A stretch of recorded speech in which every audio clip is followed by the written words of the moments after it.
Hi to వాళ్ళందరికీ. ఈరోజు ఈ వీడియోలో మనం ఆర్ఆర్‌బీ గ్రూప్ డీకి సంబంధించి కంప్లీట్ సిలబస్ ఏంటన్నది వెయిటేజ్ దేనికి ఎంత ఉంటదనే విషయం ఈ వీడియోలో మనం ఈరోజు తెలుసుకుందాం. అయితే వీడియోలోకెళ్ళే ముందు నా చిన్న రిక్వెస్ట్ ఏంటంటే ఛానెల్‌ని ఎవరైనా కొత్తగా విజిట్ చేసిన వాళ్ళుంటే మన ఛానెల్‌ని సబ్స్క్రైబ్ చేసుకోవడం మాత్రం మర్చిపోవద్దు. అలాగే మనకి ఇన్‌స్టా పేజ్ గూడా ఉందండి. ఇన్‌స్టాగ్రామ్‌లో డైలీ జీకే బిట్స్ అప్‌లోడ్ చేస్తా ఉంటాను. ఇన్‌స్టాగ్రామ్‌లో ప్రతీదీ ప్రీవియస్ ఇయర్ పేపర్‌లో నుంచి తీసుకొని అప్‌లోడ్ చేస్తున్న క్వెషన్సే.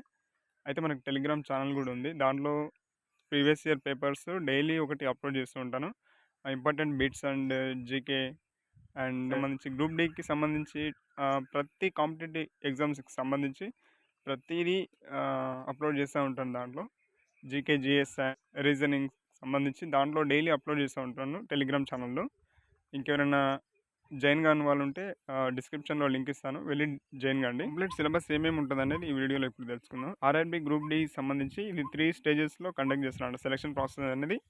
ఫస్ట్ స్టేజ్ వచ్చేసి సిబిటీ ఉంటుంది, సెకండ్ స్టేజ్ వచ్చేసి పీఈటీ ఉంటుంది, physical efficient test, and third stage వచ్చేసి మెడికల్ అండ్ డాక్యుమెంట్ వెరిఫికేషన్ ఉంటుంది అనమాట. దీనికి ఇది కంప్లీట్ సెలక్షన్ ప్రాసెస్ అనమాట. సిబిటీ మనము సిలబస్ గురించి మాట్లాడుకుంటున్నాం కాబట్టి సిలబస్ ఏమేమి ఉంటుంది అనేది ఈ వీడియోలో ఇప్పుడు తెలుసుకుందాం.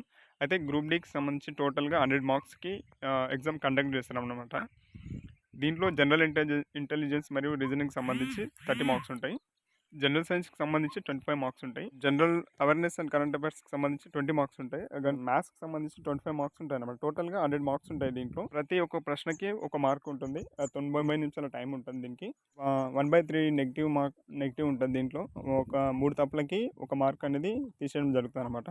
అయితే ఇందులో మ్యాథ్స్ అండ్ రీజనింగ్కి వచ్చేసి 55 మార్క్స్ ఉంటాయి టోటల్గా.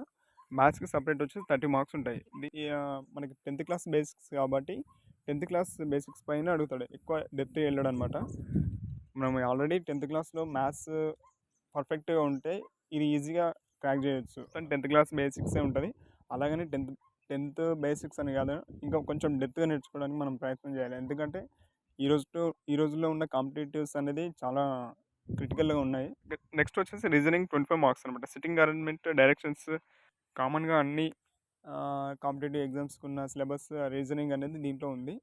అయితే అన్నిటికంటే డెప్త్ కాకుండా ఇది 10th బేస్ కాబట్టి లో లెవెల్లే ఉంటుంది. మీరు మ్యాక్సిమము హై లెవెల్ ప్రిపేర్ కండి, ఎన్టీపీసీ లెవెల్ ప్రిపేర్ కండి. గ్రాడ్యుయేట్ లెవెల్ కాకపోయినా అండర్ గ్రాడ్యుయేట్ లెవెల్ అయినా ప్రిపేర్ కండి గ్రూప్ డి క్రాక్ చేయాలనుకుంటే. ఎందుకంటే ఈ రోజుల్లో ఉన్న కాంపిటేటివ్ అనేది మనం ఊహించిన దానికంటే కొంచెం ఎక్కువే ఉంటుంది. నెక్స్ట్ మనం చూసుకున్నట్టయితే జనరల్ సైన్స్కి వచ్చేసి 25 marks. Physics, chemistry, biology. Daily నేను దీంట్లో నుంచి బయాలజీ, కెమిస్ట్రీ, ఫిజిక్స్ సంబంధించి నేను బిట్స్ ప్రీవియస్ ఇయర్ బిట్స్ మొత్తం టెలిగ్రామ్ ఛానల్లో అప్లోడ్ చేస్తాను. మీరు టెలిగ్రామ్ ఛానల్లో ఫాలో అవుతుండండి. సో నెక్స్ట్ వచ్చేసి సైన్స్ అండ్ టెక్నాలజీ. నెక్స్ట్ వచ్చేసి general awareness are GK, current affairs 1 year నుంచి కవర్ చేసుకోండి. ఎందుకంటే కరెంట్ అఫైర్స్ ఎప్పుడైనా ఏ కాంపిటేటివ్ ఎగ్జామ్స్కైనా 1 ఇయర్ కరెంట్ అఫైర్స్ అడుగుతాడు కాబట్టి మ్యాక్సిమం 1 ఇయర్ కవర్ 2024 మొత్తం కవర్ చేసుకోండి. 2024-25 కవర్ చేసుకున్నట్టు మ్యాక్సిమం కరెంట్ అఫైర్స్ కవర్ చేసినట్లే. ఇంకా మన ఛానల్ని టెలిగ్రామ్లో ఎవరైనా జాయిన్ కాని వాళ్ళు ఉంటే, ఇన్స్టా పేజ్ని ఎవరైనా ఫాలో అవ్వకుంటే నేను డిస్క్రిప్షన్లో లింక్స్ ఇస్తాను, వెళ్ళి జాయిన్ అవ్వండి.